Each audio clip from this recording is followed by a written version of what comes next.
This is Under the Dome. On today's episode, we're taking a look at what's happening in North Carolina politics for the week of Monday, April 26th.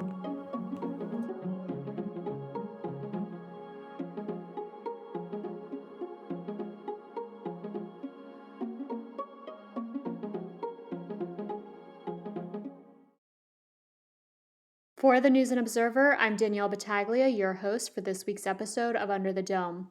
This week, there are two bills that are expected to be heard in the Senate. One of them would restrict the governor's ability to make an emergency order that would last indefinitely.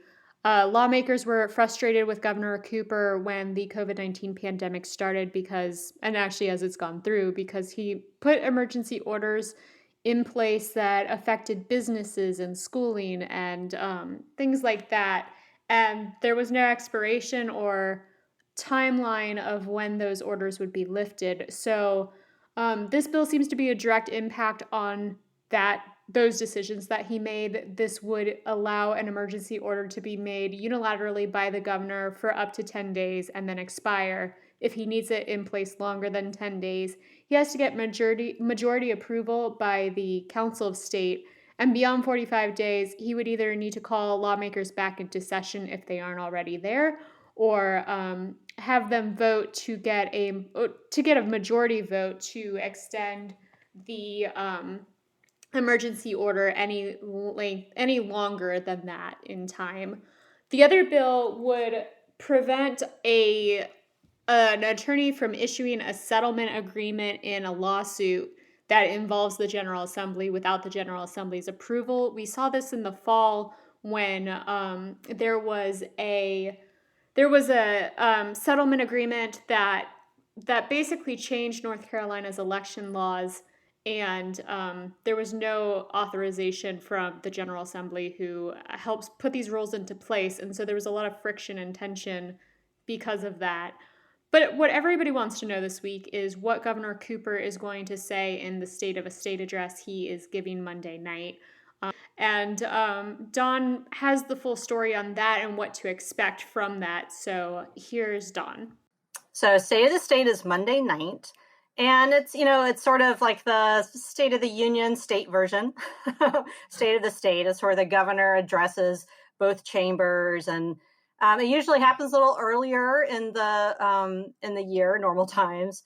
And it's kind of, it's a speech. It's a political speech. It tells you a little bit about what their priorities are as governor, and it's a chance. A lot of it's just ceremony too, but this year is different. So the thing to be looking for this week would be how I'm interested to see the logistics of it, because it's usually a pretty crowded room. So is everybody going to come? They're all invited, not just both chambers, but the Supreme Court and the Council of State. So just how that'll be, and how Cooper arrives and addresses them, and then what he says. And I think that we can predict probably a fair amount of the type of things that Cooper's going to talk about. He's predictable in a lot of his speeches, his inauguration speech, what he says. And I imagine that there will be some about how he and Berger and Moore have actually gotten along better this session. If those of you that recall the 2019 budget battle that really never ended at all, except teachers didn't get raises, which was something that wasn't good for anybody that supports that. And there are various arguments over, what dragged out and everything and why. And so I think it might be more of a come together speech. And they reached a compromise on schools reopening. Just this past week, Cooper joined Moore. Berger wasn't able to be there, but joined Moore and Bell and other Republicans for this, very much bipartisan veterans bill signing.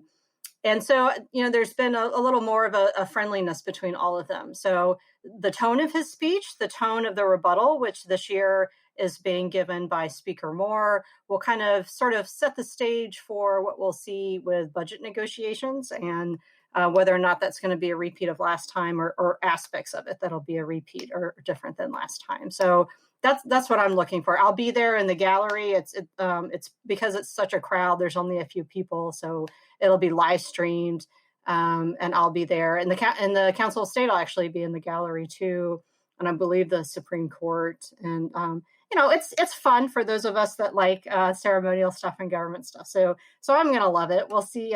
We'll see if there are any surprises. Do you want a state of the state fun fact? Because I feel like you would love this. Yes, I would, definitely. So when Designated Survivor got big on ABC, one of my colleagues and I started wondering, do we have a designated survivor in North Carolina? And we don't use one.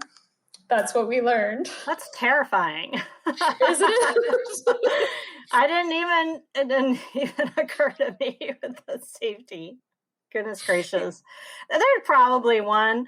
I mean, I'm sure, with the optics of what people that push for more social distancing than others and what their concerns are, I would think, they've all been eligible for vaccines for long enough for them to be fully vaccinated, even the 2 dosers.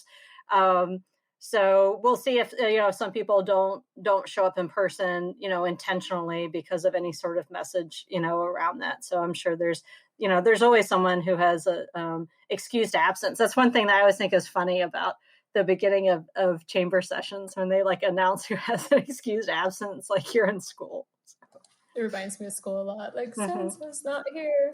And the House, the Pledge of Allegiance is starting the school day and stuff. And the Senate, no Pledge of Allegiance there. So just saying. I feel like you're bitter about that. If they want to bring it back, Well, while we're talking about state of the state and the budget, have you heard anything on the budget? Do we know where that's headed? Because I know we've been in talks for weeks now.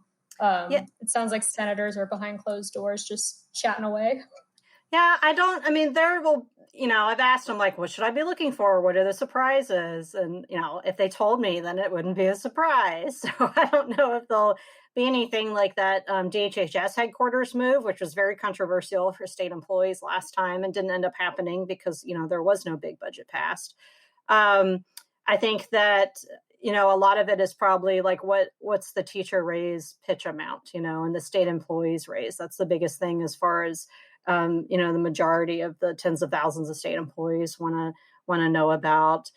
It's not like Medicaid expansion is going to be in there. This is coming from Republican-led chambers, and that's a Democrat-led issue and Cooper's issue. Whether there's some sort of version of that in the budget or anything else, I don't know. But this is usually around. I was looking at when I started on this beat.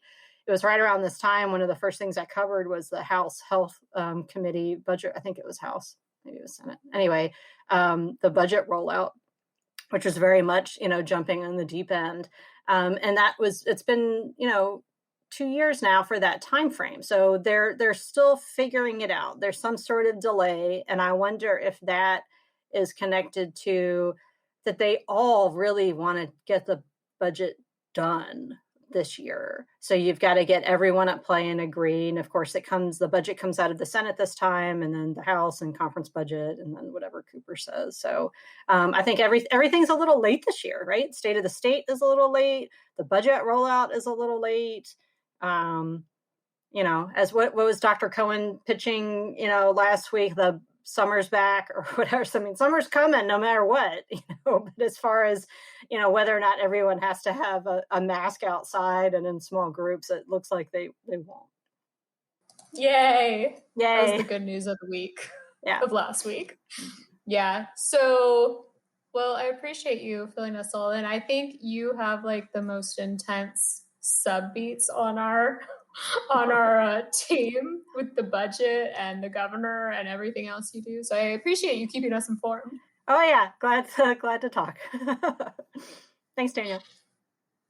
For the News and Observer, I'm Danielle Battaglia here with Dawn Vaughan. Thanks for listening. See you next time.